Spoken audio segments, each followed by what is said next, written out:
ಶ್ರೀ ಹರಿವಾಯುಗುರುಭ್ಯೋ ನಮಃ. ಓಂ ವಂದೇ ವಿಷ್ಣುಂ ನಮಾಮಿ ಶ್ರಿಯಮಥ ಚ ಭುವಂ ಬ್ರಹ್ಮವಾಯೂ ಚ ವಾಯೂ ಚ ವಾಯತ್ರೀಂ ತಾಮಪಿ ಗರುಡಮನಂತಂ ಭಜೆ ರುದ್ರದೇವಂ. ದೇವೀಂ ವಂದೇ ಸುಪರ್ಣೀಮಹಿಪತಿದಯಿತಾಂ ವಾರುಣೀಮಪ್ಯುಮಾಂ ತಾಂ ಇಂದ್ರಾದೀನ್ ಕಾಮಮುಖ್ಯಾನಪಿ ಸಕಲಸುರಾಂ ತದ್ಗುರೂನ್ ಮದ್ಗುರೂಂಶ್ಚ ಅಭ್ರಮಂ ಭಂಗರಹಿತಂ ಅಜಡಂ ವಿಮಲಂ ಸದಾ ಆನಂದತೀರ್ಥಮತುಲಂ ಭಜೆ ತಾಪತ್ರಯಾಪಹಂ. ಸಾಧಿತಾ ಕಿಲ ಸತ್ತತ್ವಂ ಬಾಧಿತಾ ಕಿಲ ದುರ್ಮತಂ ಬೋಧಿತಾ ಕಿಲ ಸನ್ಮಾರ್ಗಂ ಮಾಧವಾಖ್ಯಯತಿಂ ಭಜೆ. ಸಂಸ್ಥಾನ ರಕ್ಷಣೆ ಶೂರಾನ್ ಪ್ರಸನ್ನಾನ್ ರಾಘವಾರ್ಚನೆ ಪ್ರಣಮಾಮಿ ಗುರೂನ್ ನಿತ್ಯಂ ಪ್ರಸನ್ನ ಶೂರ ಮಾಧವಾನ್. ಪ್ರಸನ್ನ ಶೂರ ಮಾಧವ ಕರಾಬ್ಜೋತ್ಥಾನ್ ಯತೀಶ್ವರಾನ್ ವೀರರಾಮರತಾನ್ ವಂದೇ ವಿದ್ಯಾಸಾಗರ ಮಾಧವಾನ್. ಪೃಥ್ವೀಮಂಡಲ ಮಧ್ಯಸ್ಥಾಃ ಪೂರ್ಣಬೋಧ ಮತಾನುಗಾಃ ವೈಷ್ಣವಾಃ ವಿಷ್ಣುಹೃದಯಾಃ ತಾನ್ ನಮಸ್ಯೆ ಗುರೂನ್ ಮಮ. ಆಪಾದಮೌಳಿಪರ್ಯಂತಂ ಗುರುಣಾಮಾಕೃತಿಂ ಸ್ಮರೇತ್ ತೇನ ವಿಘ್ನಾಃ ಪ್ರಣಶ್ಯಂತಿ ಸಿದ್ಧ್ಯಂತಿ ಚ ಮನೋರಥಾಃ. ಶ್ರೀ ವಿದ್ಯಾವಲ್ಲಭ ಮಾಧವತೀರ್ಥಗುರುಭ್ಯೋ ನಮಃ. ಹರಿ ಓಂ.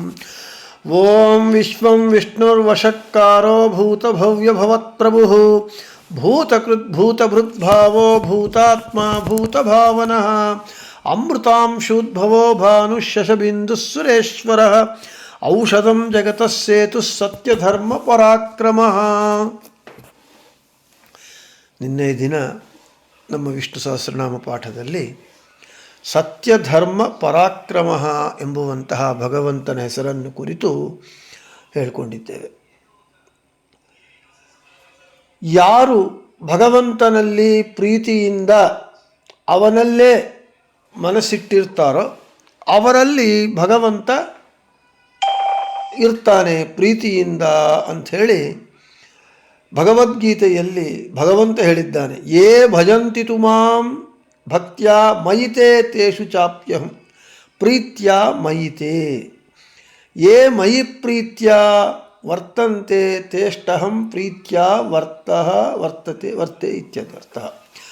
ಗೀತಾವಿವೃತಿಯಲ್ಲಿ ಗೀತಾ ತಾತ್ಪರ್ಯದಲ್ಲಿ ಆಚಾರ್ಯ ಹೇಳ್ತಾರೆ. ಇಂದು ನಾವು ಹೇಳಿಕೊಂಡಿದ್ದೇವೆ, ಯಾರು ಭಗವಂತನಲ್ಲಿ ಇರ್ತಾರೋ ಅಂದರೆ ಭಗವಂತನಲ್ಲಿ ಇರುವುದು ಅಂದರೆ ಭಗವಂತನಲ್ಲಿ ಮನಸ್ಸಿಡುವುದು. ಯಾರು ಭಗವಂತನಲ್ಲಿ ಮನಸ್ಸಿಟ್ಟರೆ ತನ್ನ ಮನಸ್ಸಲ್ಲಿ ಭಗವಂತ ಅವರನ್ನು ಇಟ್ಕೊಂಡಿರ್ತಾನೆ. ನಿನ್ನೆ ಹೇಳ್ಕೊಂಡಿದ್ವಿ ಮಧ್ವಾಚಾರ್ಯರು ಪ್ರಿಯತಮಂ ಮಮ ಅಂತ ಹೇಳಿ. ಇನ್ನು ಇವತ್ತು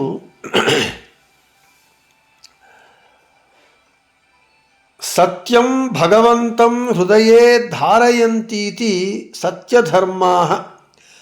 ಸತ್ಯಧರ್ಮಾಣಾಂ ಪರಾಕ್ರಮಃ ಸಾಮರ್ಥ್ಯಂ ಯಸ್ಮಾತ್ ಸಹ ಸತ್ಯಧರ್ಮ ಪರಾಕ್ರಮಃ. ಪರಾಕ್ರಮೋ ವಿಕ್ರಮೇ ಸ್ಯಾತ್ ಸಾಮರ್ಥ್ಯೋದ್ಯೋಗಯೋರಪಿ.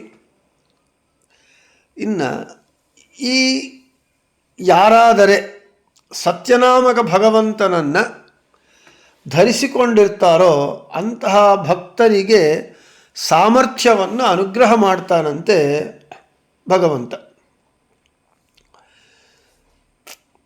ಇನ್ನು ತತ್ವಂ ಪೂಷನ್ನಪಾವೃಣು ಸತ್ಯಧರ್ಮಾಯ ದೃಷ್ಟಯೇ ಅಂತ ಈಶಾವಾಸ್ಯೋಪನಿಷತ್ ಭಾಷ್ಯ. ಮತ್ತು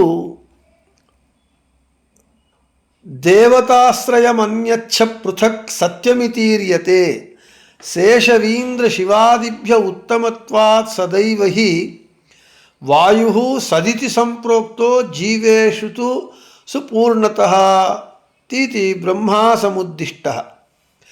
ಯಮಿತ್ಯಾದಿತ್ಯ ಉದ್ದಿಷ್ಟೋ ಗಮಯೇತ್ ಯತ್ ಪ್ರಕಾಶಯನ್ ದೇವತಾತ್ರಯಮೇತತ್ತು ಸಹಿತಂ ಸತ್ಯಮುಚ್ಯತೆ. ಐತರೇಯೋಪನಿಷತ್ ಭಾಷ್ಯ.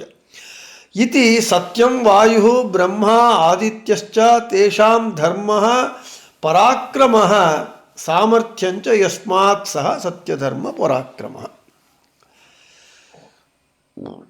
ವಾಯುದೇವರು ಸತ್ಯ ಅಂತ ವಾಯುದೇವರು ಬ್ರಹ್ಮದೇವರು ಕರೆಯಲ್ಪಡ್ತಾರೆ. ಹಾಗೂ ಸೂರ್ಯ ಇವರಿಗೆ ಧರ್ಮಗಳನ್ನು ಸಾಮರ್ಥ್ಯವನ್ನು ಅನುಗ್ರಹಿಸುವವನಾದ ಕಾರಣ ಭಗವಂತನಿಗೆ ಸತ್ಯಧರ್ಮ ಪರಾಕ್ರಮ ಅಂತ ಹೇಳ್ತಾ ಇದ್ದಾರೆ. ಅದಕ್ಕೆ ಇತಿ ಸತ್ಯಂ ವಾಯು ಬ್ರಹ್ಮ ಆದಿತ್ಯಶ್ಚ ಸತ್ಯ ಅಂತ ಕರೆಯಲ್ಪಡ್ತಾರೆ. ಇವರಿಗೆ ತೇಷಾಂ ಧರ್ಮ ಪರಾಕ್ರಮ ಸಾಮರ್ಥ್ಯಂಚ ಯಸ್ಮಾತ್ ಸಹ ಬ್ರಹ್ಮ ವಾಯು ಸೂರ್ಯರಿಗೆ ಯಾರಿಗಾದರೆ ಧರ್ಮ ಸತ್ಯ ಎಂದು ಕರೆಯಲ್ಪಡುವ ಇವರಿಗೆ ಧರ್ಮ ಪರಾಕ್ರಮಗಳು ಯಾರಿಂದ ಬರುತ್ತದೋ ಅವನು ಸತ್ಯಧರ್ಮ ಪರಾಕ್ರಮ ಅಂತ ಹೆಸರು. ಒಟ್ಟಾರೆ ಈ 4, 5, 6 ಈ ಪ್ರಮಾಣಗಳು ಏನು ಹೇಳ್ತಾ ಇದೆ ಅಂತ ಹೇಳಿದರೆ, ಸತ್ಯನಾಮಕ ಭಗವಂತನನ್ನು ಯಾರು ಧಾರಣೆ ಮಾಡ್ತಾರೆ ಅವರಿಗೆ ಸಾಮರ್ಥ್ಯವನ್ನು ಅನುಗ್ರಹ ಮಾಡ್ತಾನೆ. ಅಷ್ಟೇ ಅಲ್ಲದೆ ಸತ್ಯಧರ್ಮ ಎಂದು ಕರೆಯಲ್ಪಡುವಂತಹ ಈ ಭಕ್ತರಿಗೆ ವಿಶೇಷವಾದಂತಹ ಸಾಮರ್ಥ್ಯವನ್ನು ಅನುಗ್ರಹ ಮಾಡ್ತಾನೆ. ಅದಕ್ಕಾಗನೇ ಸತ್ಯಧರ್ಮ ಎಂದು ಯಾರು ಕರೆಯಲ್ಪಡ್ತಾ ಇರ್ತಾರೋ ಅವನನ್ನು ಕಾಣುವುದಕ್ಕೆ ಸೂರ್ಯಮಂಡಲವನ್ನು ಸೇರಿ ಅವನ ಅನುಕೂಲ ಮಾಡಿಕೊಡು ಅಂತ ಪ್ರಾರ್ಥಿಸ್ತಾ ಇರ್ತಾರೆ ಅಂತ ಭಕ್ತರಿಗೆ. ಒಟ್ಟು ಇಲ್ಲಿ ಭಗವಂತನಿಗೂ ಸತ್ಯಶಬ್ದ ವಾಚ್ಯನಾಗಿದ್ದಾನೆ, ಭಕ್ತರೂ ಸತ್ಯಶಬ್ದ ವಾಚ್ಯರಾಗಿದ್ದಾರೆ. ಇವರು ಆ ಸತ್ಯಧರ್ಮ ಪರಾಕ್ರಮ ಶಬ್ದವಾಚ್ಯನಾದ ಭಗವಂತನಲ್ಲಿ ಇವರು ಮನಸ್ಸಿಟ್ಟರೆ, ಅವರನ್ನು ಇವರು ಆಶ್ರಯಿಸಿದರೆ ಅವರಿಗೆ ಸಾಮರ್ಥ್ಯ ಧರ್ಮ ಎಲ್ಲವನ್ನೂ ಅನುಗ್ರಹ ಮಾಡ್ತಾನೆ ಭಗವಂತ. ಆದ ಕಾರಣ ಸತ್ಯಧರ್ಮ ಪರಾಕ್ರಮ ಅಂತ ಇವರಿಗೆ ಭಗವಂತನಿಗೆ ಹೆಸರು ಅಂತ ಹೇಳ್ತಾ ಇದ್ದಾರೆ. ಇಲ್ಲಿ ಇದಕ್ಕೆ ಸರಿಯಾದ ದೃಷ್ಟಾಂತ ಯಾವುದು ಅಂತ ಹೇಳಿದರೆ, ನಮ್ಮೆಲ್ಲರಿಗೂ ತಿಳಿದಿರುವಂಥದ್ದು ಕಲಿಯುಗ ಕಾಮಧೇನುವು ಕಲ್ಪವೃಕ್ಷವಾದಂತಹ ನಮ್ಮ ರಾಘವೇಂದ್ರ ಗುರುಸಾರ್ವಭೌಮರ ಶ್ಲೋಕ. ಪೂಜ್ಯಾಯ ರಾಘವೇಂದ್ರಾಯ ಸತ್ಯಧರ್ಮರತಾಯ ಚ ಭಜತಾಂ ಕಲ್ಪವೃಕ್ಷಾಯ ನಮತಾಂ ಕಾಮಧೇನುವೆ. ಈ ಸತ್ಯಧರ್ಮ ಪರಾಕ್ರಮ ಶಬ್ದವನ್ನು ಇಲ್ಲಿ ನಾವು ಸರಿಯಾಗಿ ಕಾಣಬಹುದು. ರಾಯರಿಗೆ ಅಷ್ಟು ವೈಭವ ಯಾಕೆ? ದೇವರಂದರೆ ತಿರುಪತಿ ತಿಮ್ಮಪ್ಪ, ಗುರುಗಳಂದರೆ ಮಂಚಾಲ ರಾಘಪ್ಪ ಅಂತ ಯಾಕೆ ಹೆಸರು ಬಂದಿದೆ ಅಂದರೆ, ಈ ಸತ್ಯಶಬ್ದವಾಚ್ಯನಾದ ಧರ್ಮಶಬ್ದವಾಚ್ಯನಾದ ಭಗವಂತನಲ್ಲಿ ಸದಾ ರತಿ ಉಳ್ಳವರಾದ ಕಾರಣ ಅವರು ಪೂಜ್ಯನೀಯರಾಗಿದ್ದಾರೆ. ಅಷ್ಟೇ ಅಲ್ಲದೆ ಅವರನ್ನು ಭಜಿಸುವವರಿಗೆ ಭಜತಾಂ ಕಲ್ಪವೃಕ್ಷಾಯ ಭಜಿಸುವವರಿಗೆ ಕಲ್ಪವೃಕ್ಷವಾಗಿದ್ದಾರೆ, ನಮಿಸುವವರಿಗೆ ಕಾಮಧೇನುವಾಗಿದ್ದಾರೆ. ಈ ಶ್ಲೋಕದ ಆಪಾತತಃ ಅರ್ಥ ನಾವು ನೋಡಿಕೊಂಡ್ರೆ, ಪೂಜ್ಯನೀಯರಾದ ಸತ್ಯವನ್ನು ಧರ್ಮವನ್ನು ವ್ರತವಾಗಿ ಇಟ್ಟುಕೊಂಡವರು ಅಥವಾ ಸತ್ಯ ಧರ್ಮಗಳಲ್ಲಿ ರತಿ ಉಳ್ಳವರಾದ ಅವರಿಗೆ, ಭಜಿಸುವವರಿಗೆ ಕಲ್ಪವೃಕ್ಷ ನಮಿಸುವವರಿಗೆ ಕಾಮಧೇನುವು ಆಗಿರುವ ರಾಯರಿಗೆ ಅಹಂ ನಮಾಮಿ ನಮಸ್ಕಾರ ಮಾಡ್ತೇನೆ ಅಂತ ಅಧ್ಯಾಹಾರ ಮಾಡ್ಕೋಬೇಕು. ಆದರೆ ಕೇವಲ ಸತ್ಯವನ್ನೇ ಮಾತನಾಡುವವರು, ಧರ್ಮವನ್ನೇ ಆಚರಿಸುವವರು, ನಮಗೆ ಉಪನಿಷತ್ ಹೇಳ್ತಾ ಇದೆ ಸತ್ಯಂ ವದ ಧರ್ಮಂ ಚರ ಅಂತ ಹೇಳಿ. ಕೇವಲ ಸತ್ಯವನ್ನು ಆಚರಿಸುವಂತೆ ಆಚರಿಸುವವರು, ಧರ್ಮವನ್ನು ಆಚರಿಸುವವರಿಗೆ ಇಷ್ಟು ವೈಭವ ಬರಲಿಕ್ಕೆ ಸಾಧ್ಯವಾ ಅಂದರೆ ಅಲ್ಲ. ಅಲ್ಲಿ ರಾಯರು ಏನು ಮಾಡ್ತಾಯಿದ್ರು, ಈ ಹೆಸರಿಗೆ ಏನು ಅರ್ಥವನ್ನು ನಾವು ಹೇಳ್ಕೊಂಡಿದ್ದೇವೆ, ಸತ್ಯಧರ್ಮ ಪರಾಕ್ರಮ ಅಂತ ಹೆಸರುಳ್ಳ ಭಗವಂತನಲ್ಲಿ ಯಾರು ಮನಸ್ಸಿಡ್ತಾರೋ ಅವರಿಗೆ ಭಗವಂತ ಸಾಮರ್ಥ್ಯವನ್ನು, ಅಪಾರವಾದ ಸಾಮರ್ಥ್ಯವನ್ನು ಕೊಡ್ತಾನೆ, ಅಪಾರವಾಗಿ ಅವರನ್ನು ವಿಶೇಷವಾಗಿ ಅನುಗ್ರಹ ಮಾಡ್ತಾನೆ. ಅದಕ್ಕೆ ರಾಯರು ದೃಷ್ಟಾಂತ. ಇನ್ನು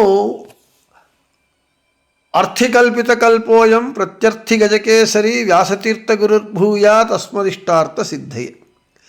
ಅರ್ಥಿಕಲ್ಪಿತ ಕಲ್ಪೋಯಂ, ಯಾರಾದರೆ ಇದು ಬೇಕು ಅಂತ ಕೇಳ್ತಾರೋ ಅರ್ಥಿಗಳಿಗೆ ಕಲ್ಪವೃಕ್ಷಂತೆ, ಪ್ರತ್ಯರ್ಥಿ ಗಜಕೇಸರಿ ಪ್ರತಿವಾದಿಗಳೆಂಬ ಆನೆಗಳಿಗೆ ಗಜಗಳಿಗೆ ಸಿಂಹದಂತೆ ಇರುವವರು. ವ್ಯಾಸತೀರ್ಥ ಗುರುರ್ಭೂಯಾತ್ ಅಸ್ಮದಿಷ್ಟಾರ್ಥ ಸಿದ್ಧ, ಇಂತಹ ವ್ಯಾಸರಾಜರು ನಮ್ಮ ಅಭೀಷ್ಟಗಳು ಸಿದ್ಧಿ ಮಾಡ್ತಾರೆ. ಇನ್ನು ಕಾಲೇ ಫಲತಿ ಸುರದ್ರುಹು ಚಿಂತಾಮಣಿರಪಿ ಯಾಚನೇದಾತ ವರ್ಷತಿ ಸಕಲಮಭೀಷ್ಟಂ ದರ್ಶನ ಮಾತ್ರಾತ್ ಶ್ರೀಪಾದರಾಣ್ಮುನಿ. ಕಾಲೇ ಫಲತಿ ಸುರದ್ರುಹು ಚಿಂತಾಮಣಿರಪಿ ಯಾಚನೇದಾತ. ದೇವಲೋಕದಲ್ಲಿರುವ ದೇವತಾ ವೃಕ್ಷಗಳು ಕಾಲಕಾಲದಲ್ಲಿ ಏನೇನು ಕೊಡಬೇಕೋ ಫಲಗಳನ್ನು ಕೊಡುತ್ತೆ. ದೇವಲೋಕದಲ್ಲಿರುವ ಚಿಂತಾಮಣಿಯಾದರೂ ಕೇಳಿದರೇನೆ ಕೊಡುತ್ತೆ. ಆದರೆ ದರ್ಶನ ಮಾತ್ರ ಶ್ರೀಪಾದರಾನ್ಮುನಿ ವರ್ಷತಿ ಸಕಲಮಭೀಷ್ಟಂ. ದರ್ಶನ ಮಾತ್ರದಿಂದಲೇ ಶ್ರೀಪಾದರಾಜರು ನಮ್ಮ ಅಭೀಷ್ಟಗಳನ್ನೆಲ್ಲ ವರ್ಷಿಸುತ್ತಾರೆ. ಶ್ರೀಪಾದರಾಜರು, ವ್ಯಾಸರಾಜರು, ರಾಯರು, ವಾದಿರಾಜರು, ಈ ಮಹಾನುಭಾವರೆಲ್ಲರಿಗೂ ಕೂಡ ಇಷ್ಟು ಸಾಮರ್ಥ್ಯ ಹೇಗೆ ಬಂತು, ಭಕ್ತರನ್ನು ಇಷ್ಟು ಅನುಗ್ರಹ ಮಾಡುವ ಸಾಮರ್ಥ್ಯ ಯಾಕೆ ಬಂತು ಅಂತ ಹೇಳಿದರೆ, ಒಂದು ವಿಧವಾಗಿ ರಾಯರಕ್ಕಿಂತ ಹಿಂದೆ ಬಂದಿರುವ ಎಲ್ಲ ಯತಿಗಳನ್ನು, ಅಂದರೆ ಸುಧೀಂದ್ರ ತೀರ್ಥರು ಮೊದಲುಕೊಂಡು ಮಧ್ವಾಚಾರ್ಯರವರೆಗೂ ಎಲ್ಲ ಪರಂಪರೆಗಳೊಳಗೆ ಬಂದಿರೋ ಎಲ್ಲ ಗುರುಗಳ, ದೇವತೆಗಳ, ಭಗವಂತನ, ವಾಯುದೇವರ ವಿಶೇಷವಾದ ಅನುಗ್ರಹ ರಾಯರಲ್ಲಿದೆ. ನಮಗೆ ಗೋಪಾಲದಾಸರ ಸುಳಾದಿ ರಾಯರ ಮೇಲೆ ನೋಡಿದಾಗ ರಾಯರ ಬೃಂದಾವನದಲ್ಲಿ ಎಲ್ಲವೂ ಇದೆ. ಸಮಸ್ತ ಭಗವದ್ ರೂಪಗಳು, ಸಮಸ್ತ ದೇವತೆಗಳು, ಸಮಸ್ತ ಗುರುಗಳ ಸನ್ನಿಧಾನ ಎಲ್ಲವೂ ಇದೆ ಅಂತ ಹೇಳಿ ನಮಗೆ ಹೇಳ್ತಾರೆ. ಅದಕ್ಕೆ ಈ ಎಲ್ಲರ ಒಂದು ನಮಗೆ ಏನು ಬೇಕು ಅಂದರೂ ರಾಯರ ಹತ್ರ ಹೋಗಿ ನಾವು ಪ್ರಾರ್ಥನೆ ಮಾಡ್ತೇವೆ. ಅದಕ್ಕೆ ಕಲಿಯುಗ ಕಾಮಧೇನುವು ಕಲ್ಪವೃಕ್ಷವಾಗಿದ್ದಾರೆ. ಈ ಶಕ್ತಿ ಯಾಕೆ ಬಂತು ಅಂತ ಹೇಳಿದರೆ, ಸತ್ಯಶಬ್ದವಾಚ್ಯನಾದ ಭಗವಂತನಲ್ಲಿ, ಧರ್ಮಶಬ್ದವಾಚ್ಯನಾದ ಭಗವಂತನಲ್ಲಿ, ಸತ್ಯ ಧರ್ಮ ರಥಾಯಚ, ಸತ್ಯ ಧರ್ಮ ಇವುಗಳಲ್ಲಿ ಸತ್ಯಶಬ್ದವಾಚ್ಯನಾದ ಭಗವಂತನಲ್ಲಿ, ಧರ್ಮಶಬ್ದವಾಚ್ಯನಾದ ಭಗವಂತನಲ್ಲಿ ಸದಾ ರತಿವುಳ್ಳವರು, ಯಾವಾಗಲೂ ಭಗವಂತನಲ್ಲಿ ಅವರಲ್ಲೇ ಮನಸ್ಸಿಟ್ಟವರಾದ ಕಾರಣ ರಾಯರು ಅಷ್ಟು ಪೂಜ್ಯನೀಯರಾಗಿದ್ದಾರೆ. ಈ ಶಬ್ದದ, ಈ ಸತ್ಯಧರ್ಮ ಪರಾಕ್ರಮ ಎಂಬುವಂತಹ ಶಬ್ದ ಅತಿ ಸೂಕ್ತವಾಗಿ ನಮ್ಮ ರಾಯರಿಗೆ, ಶ್ರೀಪಾದರಾಜರಿಗೆ, ವ್ಯಾಸರಾಜರಿಗೆ, ವಾದಿರಾಜರಿಗೆ, ನಮ್ಮ ಮಾಧ್ವ ಪರಂಪರೆಯಲ್ಲಿ ಬಂದಿರೋ ಮಹಾನುಭಾವರಾದ ಗುರುಗಳೆಲ್ಲರಿಗೂ ಇದನ್ನು ನಾವು ಈ ಶಬ್ದವನ್ನು ಹೇಳಬಹುದು. ಯಾಕೆ? ಈ ಶಬ್ದವಾಚ್ಯನಾದ ಭಗವಂತನಲ್ಲಿ ಅವರು ವಿಶೇಷವಾಗಿ ಮನಸ್ಸಿಟ್ಟಿರುವುದರಿಂದ. ಅದೇ ಹೇಳ್ತಾ ಇದ್ದಾರೆ ನೋಡ್ರಿ, 4ನೇ ಪ್ರಮಾಣ, ಸತ್ಯಂ ಭಗವಂತಂ ಹೃದಯೇ ಧಾರಯಂತೀತಿ ಸತ್ಯಧರ್ಮಾ ಸತ್ಯಧರ್ಮಾಣಾಂ ಪರಾಕ್ರಮ ಸಾಮರ್ಥ್ಯಂ ಯಸ್ಮಾತ್ ಸಹ ಸತ್ಯಧರ್ಮ ಪರಾಕ್ರಮ. ಸತ್ಯನಾಮಕ ಭಗವಂತನನ್ನು ಧರಿಸಿಕೊಂಡಿರುವಂತಹ ಭಕ್ತರಿಗೆ ಸಾಮರ್ಥ್ಯವನ್ನು ಅನುಗ್ರಹಿಸುವವನು. ಇವರೆಲ್ಲರೂ ಅಷ್ಟೇ. ಶಬ್ದಗಳು ಬೇರೆ ಇರಬಹುದು, ಕೃಷ್ಣ, ರಾಮ ಅಂಥೇಳಿ, ಆದರೆ ಎಲ್ಲವೂ ಭಗವಂತ ಒಬ್ಬನೇ. ಆ ಭಗವಂತನನ್ನು ಯಾವಾಗಲೂ ಅವರು ಸದಾ ಮನಸ್ಸಿಟ್ಟು ಭಗವಂತನಲ್ಲೇ ಮನಸ್ಸಿಟ್ಟಿರುವ ಕಾರಣ ಈ ಮಹಾನುಭಾವರಿಗೆಲ್ಲರಿಗೂ ಕೂಡ ಇವರೆಲ್ಲರ ಒಂದು ಪರವಾಗಿ ರಾಯರಲ್ಲಿ ವಿಶೇಷವಾಗಿ ಸಮಸ್ತ ಗುರುಗಳ, ಭಗವಂತನ ದೇವತೆಗಳ ಒಂದು ವಿಶೇಷ ಅನುಗ್ರಹ ಇದ್ದು ರಾಯರು ಎಲ್ಲರಿಗೂ ಕೂಡ ಭಜತಾಂ ಕಲ್ಪವೃಕ್ಷಾಯ ನಮತಾಂ ಕಾಮಧೇನವೇ ಅಂತ ಕಲಿಯುಗದಲ್ಲಿ ಪ್ರಸಿದ್ಧರಾಗಿದ್ದಾರೆ ಅಂತ ಹೇಳಿದರೆ ಇದೇ ಕಾರಣ. ಆದ ಕಾರಣ ಇವರನ್ನು ನೋಡಿ ನಾವು ನಮ್ಮ ಏನು ನಮಗೆ ಮನೋಭೀಷ್ಟಗಳು ನೆರವೇರಿಸಬೇಕು, ನಾವು ಸಮರ್ಥರಾಗಬೇಕು, ನಾವು ಒಂದು ಕಾರ್ಯವನ್ನು ಸಾಧಿಸಬೇಕು ಅಂತಂದಾಗ ಎಷ್ಟೇ ಪುರುಷ ಪ್ರಯತ್ನ ಇರಲೇಬೇಕು. ಪುರುಷ ಪ್ರಯತ್ನ ಇದ್ದರೂ ಆ ಭಗವಂತನ ಒಂದು ಅನುಗ್ರಹ ಇಲ್ಲದೇ ಇದ್ದರೆ ಆಗುವುದಿಲ್ಲ. ಆದ ಕಾರಣ ಸತ್ಯ ಧರ್ಮ ಪರಾಕ್ರಮ ಶಬ್ದವಾಚ್ಯನಾದ ಭಗವಂತನನ್ನು ನಾವು ನಮ್ಮ ಮನಸ್ಸಲ್ಲಿ ನೆಲೆಸಿಕೊಂಡರೆ ಅವನು ನಮಗೆ ವಿಶೇಷವಾದ ಸಾಮರ್ಥ್ಯವನ್ನು ಕೊಡ್ತಾನೆ. ನಮ್ಮ ಕೆಲಸಗಳೆಲ್ಲವೂ ಕೂಡ ಚೆನ್ನಾಗಿ ಆಗುವಂತೆ ಮಾಡ್ತಾನೆ ಭಗವಂತ ಅಂತ ಹೇಳ್ತಾ ಸತ್ಯಧರ್ಮ ಶಬ್ದವಾಚ್ಯ ಭಗವಂತನ ಒಂದು ವಿಷಯವನ್ನು ನಾಮವನ್ನು ಮುಗಿಸಿ, ನಿನ್ನೆ ನಾನು ಈ ಜಿಜ್ಞಾಸೆಯಲ್ಲಿ ಹೇಳಿದ್ದೆ ಪಾರಮಾರ್ಥಿಕ ಸತ್ಯ, ವ್ಯಾವಹಾರಿಕ ಸತ್ಯ, ಪ್ರಾತಿಭಾಸಿಕ ಸತ್ಯ ಅಂತ ಹೇಳಿ. ಭಗವಂತನಲ್ಲಿ ಇರುವ ಎಲ್ಲ ಗುಣಗಳು ಈ ಧರ್ಮಗಳೇನಿವೆ ಪಾರಮಾರ್ಥಿಕ ಸತ್ಯಗಳಾಗಿವೆ ಅಂತ ಹೇಳಿದಾಗ, ಪಾರಮಾರ್ಥಿಕ ಸತ್ಯ ಎಂಬುದು ಒಂದೇ ಇರೋದು. ಪಾರಮಾರ್ಥಿಕ, ವ್ಯಾವಹಾರಿಕ, ಪ್ರಾತಿಭಾಸಿಕ ಅಂತ ಇಲ್ಲ. ಆದರೆ ಇದನ್ನು ನಿನ್ನೆ ಹೇಳಿದ್ದನ್ನು ಸ್ವಲ್ಪ ಇವತ್ತು ಒಂದು 2 ನಿಮಿಷದಲ್ಲಿ ಆ ಜಿಜ್ಞಾಸೆಯನ್ನು ಮುಗಿಸ್ಬಿಡ್ತೇನೆ. ಸತ್ಯಂ ವದ ಅಂತಲೇ ಇದೆ ಹೊರತು ಪಾರಮಾರ್ಥಿಕ ಸತ್ಯಂ ವದ ಅಂತೇಳಿ ವಿಶೇಷಣ ಏನೂ ಇಲ್ಲ. ಶಾಸ್ತ್ರ ಓದುವಾಗ ನಮಗೆ ಪೂರ್ವಪಕ್ಷವನ್ನು ಹೇಳುವಾಗ ವ್ಯಾವಹಾರಿಕ ಸತ್ಯ, ಪ್ರಾತಿಭಾಸಿಕ ಸತ್ಯ ಅಂತ ಹೇಳ್ತಾರೆ, ಪಾರಮಾರ್ಥಿಕ ಸತ್ಯ. ಅದ್ವೈತಿ ಏನು ಹೇಳ್ತಾನೆ, ಇದು ಇವಾಗ ಯಾವುದೂ ಇಲ್ಲ, ಬ್ರಹ್ಮ ಒಂದೇ ಸತ್ಯ, ಜಗತ್ತೆಲ್ಲವೂ ಮಿಥ್ಯಾ ಅಂತ ಹೇಳಿದಾಗ ಆಗ ನಾವು ಪ್ರಶ್ನೆ ಮಾಡ್ತೇವೆ, ನೀನು ಜಗತ್ತೆಲ್ಲ ಮಿಥ್ಯ, ಭಗವಂತ ಒಂದೇ ಸತ್ಯಭೂತವಾದ ಪದಾರ್ಥ ಅಂತ ಹೇಳಿದರೆ ನಾವೆಲ್ಲ ಈ ಜಗತ್ತಿದೆ, ನೀನಿದ್ದಿ, ನಾನಿದ್ದೀನಿ, ಎಲ್ಲರೂ ಇದ್ದಾರೆ, ಗಿಡಗಳಿದೆ, ಮರಗಳಿದೆ, ಬೆಟ್ಟಗಳಿದೆ, ಅನಂತ ಜೀವರಾಶಿಗಳು ಇದೆ ಅಲ್ಲವಾ, ಅವೆಲ್ಲವನ್ನ ನೀನು ಏನು ಹೇಳ್ತೀ ಅಂದರೆ ಅವೆಲ್ಲ ಇಲ್ಲ. ಕೇವಲ ವ್ಯವಹಾರ ನಡೆಸಲಿಕ್ಕಾಗಿ ಸುಮ್ಮನೆ ಅದೆಲ್ಲ ಯಾವಾಗ ನಾನೇ ದೇವರು ಅಂತ ಯಾವಾಗ ತಿಳ್ಕೊತೀನೋ, ನನಗೆ ಜ್ಞಾನ ಬರುತ್ತೋ ಆಗ ಇವೆಲ್ಲ ಸುಳ್ಳು ಅಂತ ಗೊತ್ತಾಗತ್ತೆ. ನಾನೇ ದೇವರು, ನಾನೊಬ್ಬನೇ ಸತ್ಯ. ಅಲ್ಲಿಯವರೆಗೂ ಇದನ್ನು ಇಲ್ಲದೇ ಇರುವಂಥದ್ದನ್ನು ನಾವು ಸುಮ್ಮನೆ ಇದೆ ಅಂತ ಹೇಳ್ಕೊಳ್ತಾ ಸುಮ್ಮನೆ ಅದು ವ್ಯವಹಾರಕ್ಕಾಗಿ ಇಟ್ಕೊಂಡಿರೋದಷ್ಟೇ. ಯಾವಾಗ ನಾನು ದೇವರು ಅಂತ ಗೊತ್ತಾಗೋಗ್ಬಿಟ್ರೆ ನಾನೊಬ್ಬನೇ ಸತ್ಯ, ಮಿಕ್ಕಿದ್ದೆಲ್ಲವೂ ಸುಳ್ಳು. ಇದು ವ್ಯವಹಾರ ನಡೆಸೋದಕ್ಕಾಗಿ ಜಸ್ಟ್ ಸುಮ್ಮನೆ ಒಂದು ಇದಕ್ಕೆ ಕೆಲಸಕ್ಕಾಗಿ ಇಟ್ಕೊಂಡಿದ್ದೇವೆ ಅಂತ ಹೇಳ್ತಾರೆ. ಅದು ವ್ಯಾವಹಾರಿಕ ಸತ್ಯ ಅಂತ ಬಳಸ್ತಾರೆ. ಇನ್ನು ಪ್ರಾತಿಭಾಸಿಕ ಸತ್ಯ ಅಂತ ನಮಗೆ ತೋರುತ್ತೆ.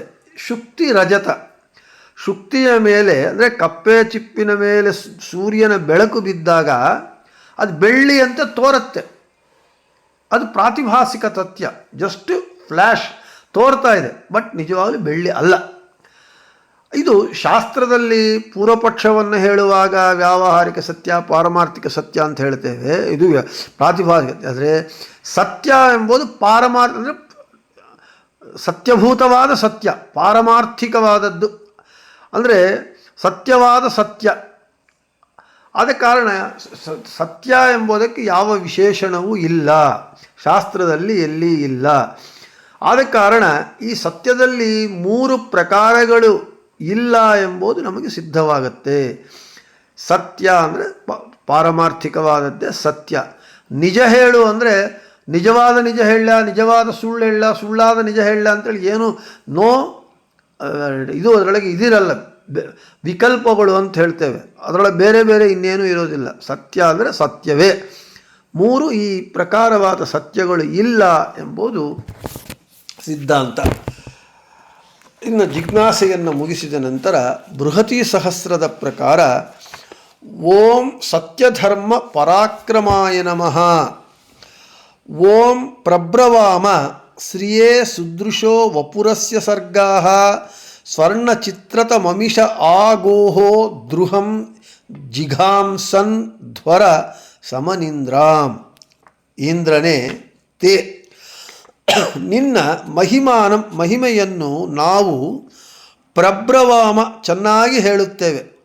ಅಸ್ಯ ಇಂದ್ರನಾದ ನಿನ್ನ ವಪುಹು ಶರೀರವು ಸ್ವರ್ಣಂ ಬಂಗಾರದಂತೆ ಚಿತ್ರತಮಂ ಆಶ್ಚರ್ಯಕರವಾದದ್ದು. ಸುದೃಶಃ ನೋಡಿದಷ್ಟು ಇನ್ನೂ ನೋಡಬೇಕೆಂಬುವ ಮತ್ತು ಸರ್ಗಾಹ ಸೃಷ್ಟ್ಯಾದಿ ವ್ಯಾಪಾರಗಳು ಗೋಹೋ ಸ್ತುತಿಸುವ ಸ್ತೋತ್ರ ಮಾಡುವ ಭಕ್ತನಿಗೆ ಇಷೇ ಅನ್ನಾದಿ ಪ್ರಾಪ್ತಿಗೂ ಶ್ರಿಯೇ ಭಾಗ್ಯಕ್ಕಾಗಿಯೂ ಭವಂತಿ ಆಗುತ್ತವೆ. ಈ ಇಂದ್ರನು ಅನಿಂದ್ರಾಂ ಒಡೆಯರಿಲ್ಲದ ಪ್ರಭುವಿಲ್ಲದ ದೃಹಂ ಸಜ್ಜನರಿಗೆ ಕೇಡುಬಗುವ ಶತ್ರುಸೇನೆಯನ್ನು ಜಿಗಾಂಸನ್ ಸಂಹರಿಸಲು ಇಚ್ಛಿಸಿ ಧ್ವರ ಎಂಬ ಆಯುಧವನ್ನು ಹಿಡಿದಿರ್ತಾನೆ ಅಂತ ಹೇಳ್ತಾ ಇದ್ದಾರೆ.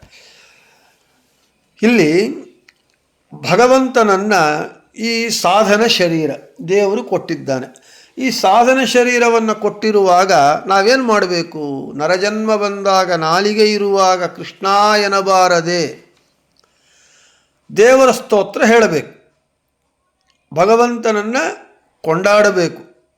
ಅದಕ್ಕೆ ಹೇಳ್ತಾರೆ, ಭಗವಂತನನ್ನು ಕೊಂಡಾಡದೇ ಇರುವ ನರಜನ್ಮ ಬಂದಾಗ ನಾಲಿಗೆ ಇರುವಾಗ ಕೃಷ್ಣ ಎನ್ನಬಾರದೆ, ಕೃಷ್ಣ ಅನ್ನದೇ ಇರುವ ನಾಲಿಗೆ ಇನ್ನೇನು ಮಾಡಿದರೂ ಪ್ರಯೋಜನವಿಲ್ಲ.